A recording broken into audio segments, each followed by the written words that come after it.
السلام عليكم ورحمة الله وبركاته. طبعا معاكم المهندس محمد عبد اللطيف. شقة لسه بأسس فيها الحمد لله في بدايتها، فطبعا لسه بناخد الشرب بتاعنا بميزان ليزر، وبنثبت علب الكهرباء دلوقتي مع الحاج ناصر. فدلوقتي بنعمل الشاشة، فطبعا عشان نظبط الشاشة في الليزر في الاتجاه الرأسي والأفقي عشان تبقى كل حاجة تبقى موزونة، العلب عندنا تبقى موزونة. لسه دلوقتي بقى هروح مع السباك الله يعينه الحاج خالد ونشوف الشغل بتاعه كمان عشان نظبط التأسيس بتاعه. ربنا يعينك يا حاج ناصر، تسلم. تعبوا شويه معاه معلش، بس هو قدها وقدود لان هو راجل ما شاء الله خبره وفاهم وعارف ان الحاجات الدقيقه دي بتفرق جدا في مجال الديكور، بتفرق في الفينش، بتفرق في النهايه بعد ما الحاجه تركب والعفش يبقى جاهز.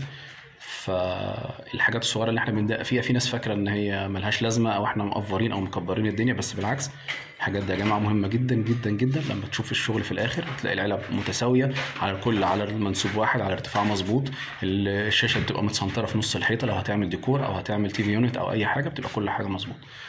ودعواتكم لينا ان شاء الله وربنا يوفقنا باذن الله. السلام عليكم.